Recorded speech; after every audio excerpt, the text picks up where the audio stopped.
रात के अंधेरे में ब्लू हेवन बिल्डिंग बहुत ही खूबसूरत नजर आ रही थी। अभी इसकी ओपनिंग हुए सिर्फ एक हफ्ता ही गुजरा था और आज पहली बार कोई इस बिल्डिंग में फ्लैट लेने के इरादे से यहाँ आया था। सिक्योरिटी गार्ड धीरज अपने रूम से निकलकर उस कार के पास गया। मुझे अपनी फैमिली के लिए एक फ्लैट की जरूरत है, उसी को देखने आया था। हाँ सर, आइए ना। अभी तो सारे फ्लैट खाली ही पड़े हैं, ओपनिंग हुए अभी सिर्फ एक हफ्ता ही हुआ है। ठीक है, एक बार आप मुझे फ्लैट दिखा दीजिए, पसंद आया तो कल मैं अपनी फैमिली के साथ कल ही शिफ्ट हो जाऊंगा। धीरज उस आदमी को थर्ड फ्लोर पर लेकर गया। वहां एक दरवाजे पर जाकर उसने एक आदमी से कहा, आप अंदर जाकर के आराम से देख लीजिए, मैं बाहर ही वेट करता हूँ। Thank you. ऐसा कहकर वो आदमी फ्लैट के अंदर चला गया। उसको हॉल काफी अच्छा लगा। उसके बाद वो कमरे में जाने ही वाला था कि तभी अचानक से वहां की लाइट बंद हो गई और सिर्फ एक छोटा बल्ब टिमटिमाता रह गया। उसकी मंद रोशनी में उस आदमी को लाल साड़ी पहने हुए एक भयानक लड़की नजर आई। उसके बाल खुले हवा में लहरा रहे थे और आंखें पीली जर्द नजर आ रही थी। तुम्हारी हिम्मत कैसे हुई इस बिल्डिंग में रहने के बारे में सोचने की? ऐसा कहकर उसने अपना हाथ उसकी तरफ उठाया। अगले ही पल बिल्डिंग की खिड़की टूटी और वो आदमी चीखते हुए उससे गिरता हुआ नजर आया।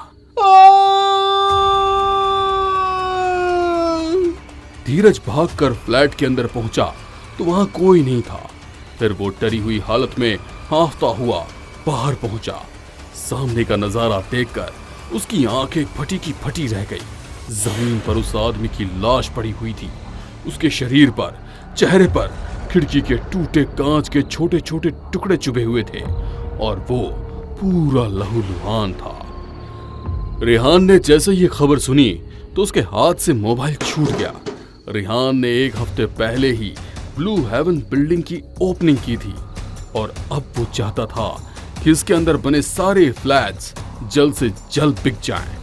लेकिन पहला हादसा ही ऐसा हुआ कि वो सुनकर परेशान हो उठा। उसके बाद जो भी उस बिल्डिंग में घर देखने आता डर कर भाग जाता। उनको वही आत्मा नजर आती थी और 2 महीने गुजरने के बाद भी बिल्डिंग का एक भी फ्लैट नहीं बिक सका। रेहान की बहन निशा अपने कॉलेज की छुट्टियों में उससे मिलने उसके शहर आई थी। उससे मिलकर रेहान बहुत खुश था। भैया, 3 दिन गुजर गए, आपने अपनी वो ब्लू हेवन बिल्डिंग तो मुझे दिखाई ही नहीं, जिसकी आपने हाल में ही ओपनिंग की है। तुम उस बिल्डिंग के बारे में कोई सवाल ना ही करो तो बढ़िया है। आप ऐसा क्यों बोल रहे हैं भैया? उस बिल्डिंग में जो भी घर लेने के इरादे से जाता है डर कर भाग जाता है। कहते हैं कि उनको वहाँ कोई आत्मा नजर आती है। ये किस तरह की बात पर भरोसा कर रहे हैं आप भैया? अगर ऐसा होता है तो मैं वहाँ जाकर देखूंगी। ये सुनकर रेहान डर गया और बोला, तुम वहाँ बिल्कुल नहीं जाओगी और ये मेरा ऑर्डर है। लेकिन भैया, इतना पैसा लगाने के बाद ऐसे कैसे उसको खाली रख सकते हैं? वो सब मेरी टेंशन है, लेकिन तुम वहाँ नहीं जाओगी, समझी? Okay, I got it. Blue heaven building के बारे में ऐसी बातें सुनकर अब निशा को वहां जाने का मन होने लगा था।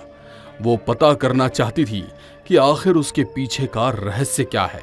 अगले दिन वो अपने पुराने दोस्तों से मिली और उन सभी ने बिल्डिंग के अंदर एक रात गुजारने का प्लान किया। निशा, रोहित, माधव, श्रेया और सानिया सैटरडे नाइट वहां पहुंच गए। धीरज ने उनको एक कार से उतरते देखा तो पास जाकर सवाल किया, हेलो मैम, क्या आप लोगों को फ्लैट चाहिए क्या? आई एम निशा, रेहान की सिस्टर, और ये मेरे दोस्त हैं।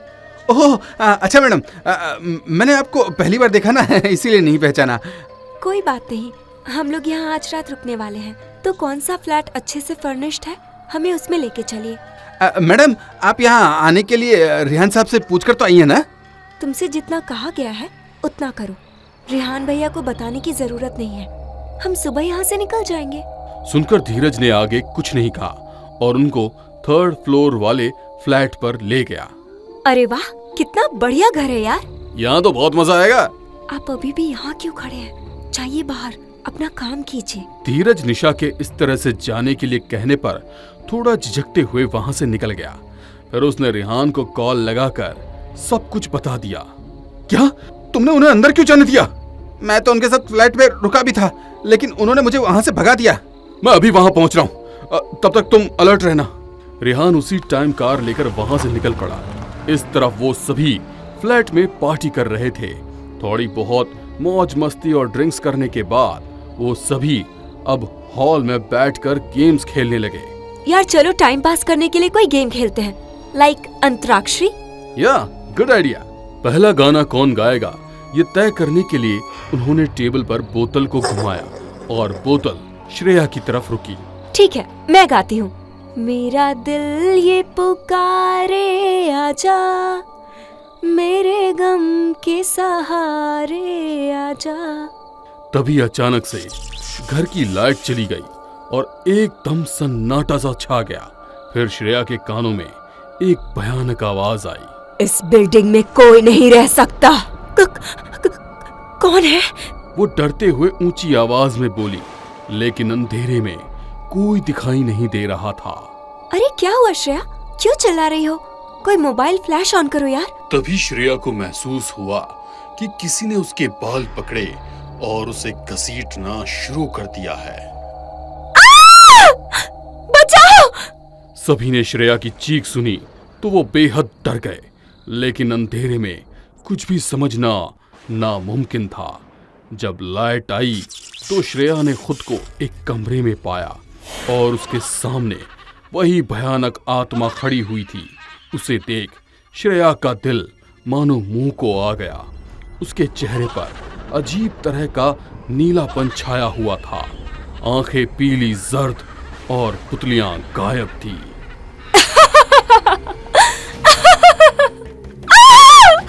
वो भयानक आवाज करती एक ही झटके में श्रेया के एकदम करीब आ गई। बाकी चारों ने श्रेया की कुर्सी खाली देखी तो वो परेशान हो उठे। ये श्रेया कहाँ चली गई? अंधेरे में वो चिल्लाई थी, चलो उसको ढूंढते हैं। वो सभी खड़े होने ही वाले थे कि श्रेया सामने वाले कमरे से निकलती हुई नजर आई। लो वो आ गई। शायद हमें डराने के लिए नाटक कर रही होगी, है ना? वो बिना कोई जवाब दिए गर्दन झुकाए चली आ रही थी। उसके बाल चेहरे के दोनों तरफ बिखरे हुए थे। ये कैसा मजाक था श्रेया, हम तो डर ही गए थे यार। चलो गेम को आगे बढ़ाते हैं। उसका ये बदला बिहेवियर सबको अजीब लगने लगा। उसने सभी से नजरें मिलाए बिना गाना शुरू कर दिया। गुमनाम है कोई, बदनाम है कोई, किसको खबर कौन है वो, अनजान है कोई। वो बहुत ही डरावनी आवाज में गाने को गा रही थी। उसकी इस हरकत से सभी को और ज्यादा डर लगने लगा। स्टॉप इट यार, ये कैसा डरावना गाना गा रही हो तुम? ये सुनकर उसने गुस्सेल नजरों से रोहित की तरफ देखा और उसकी गर्दन पकड़कर उसे दीवार की तरफ धकेल दिया। ये तुम क्या कर रही हो श्रेया? हिम्मत कैसे हुई इस बिल्डिंग के अंदर आने की? उसकी भयानक आवाज सुनकर सभी उठ खड़े हुए और डरकर मेन डोर की तरफ भागने लगे, लेकिन वो अपने आप बंद हो गया। फिर उन्होंने पलटकर देखा तो श्रेया का रूप बदलने लगा। देखते ही देखते वो एक भयानक लड़की में बदल गई।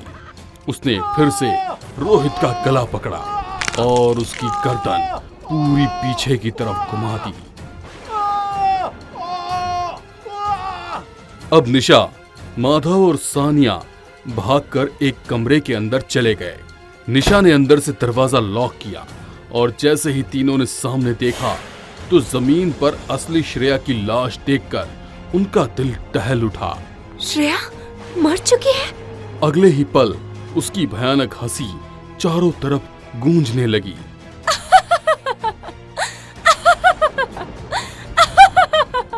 तुम लोगों ने इस बिल्डिंग के अंदर आकर बहुत बड़ी गलती की है। अब तुम में से कोई नहीं बचने वाला।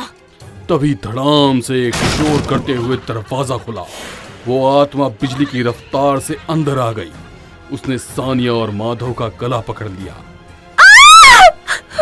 और दोनों को एक तरफ पटक दिया। फिर उसने निशा की तरफ अपने कदम बढ़ाए। निशा की धड़कनें तेज चल रही थी। उसके हाथ और पैर कांप रहे थे। आंखों में मौत का खौफ साफ नजर आ रहा था। ये आवाज किसकी थी? अंदर से आइए साहब। रेहान और धीरज भागकर जल्दी से बिल्डिंग के अंदर उस फ्लैट में पहुंचे। दरवाजा खुलने पर उसने देखा कि निशा जमीन पर एकदम शांत अपने सिर को झुकाए बैठी है और उसके आसपास उसके दो दोस्तों की लाशें और दो दोस्त बेहोश हालत में पड़े हैं।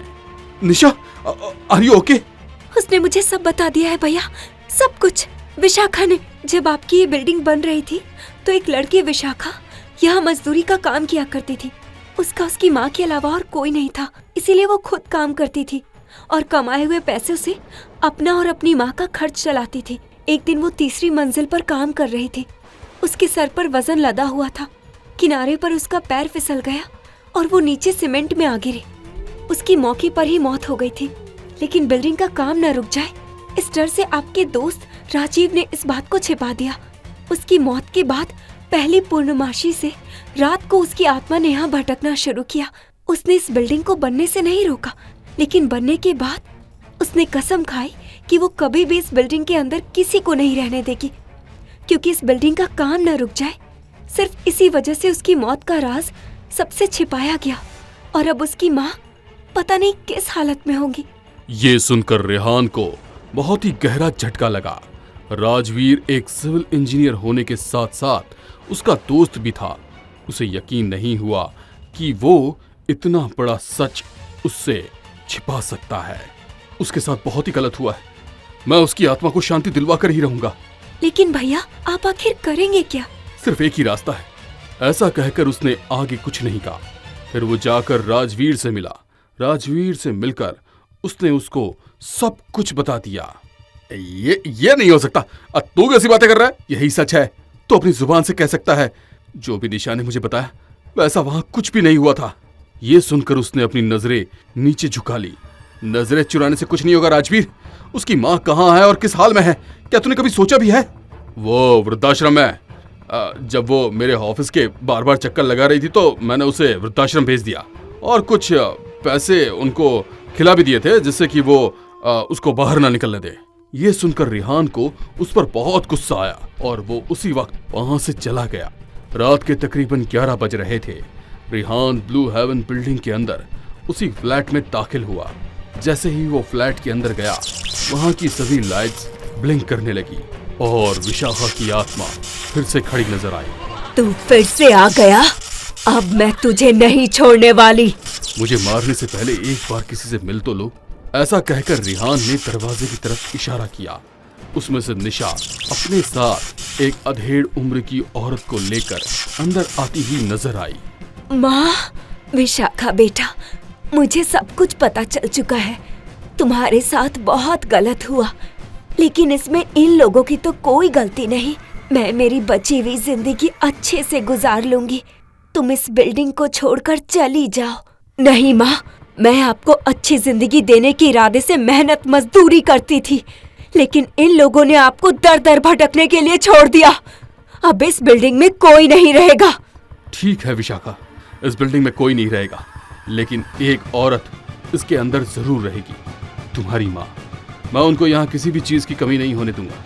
इस तरह से उनका ध्यान भी रखा जाएगा। ये सुनकर विशाखा हैरानी से रेहान को देखने लगी और फिर अपनी माँ की तरफ देखकर मुस्कुराने लगी। अगले ही पल वो वहां से गायब हो गई। रेहान ने वो फ्लैट विशाखा की माँ को दे दिया और वहां उनके साथ एक मेड को भी छोड़ दिया जो उनका अच्छे से ध्यान रखने लगी। उस दिन के बाद विशाखा की आत्मा वहां कभी नजर नहीं आई और एक एक करके धीरे धीरे सभी फ्लैट्स रेंट पर चले गए। एक दिन राजवीर अपने ऑफिस में बैठा हुआ ड्रिंक कर रहा था। तभी उसको सामने खड़ी विशाखा नजर आई। अब मैं उस बिल्डिंग से आजाद हो चुकी हूँ।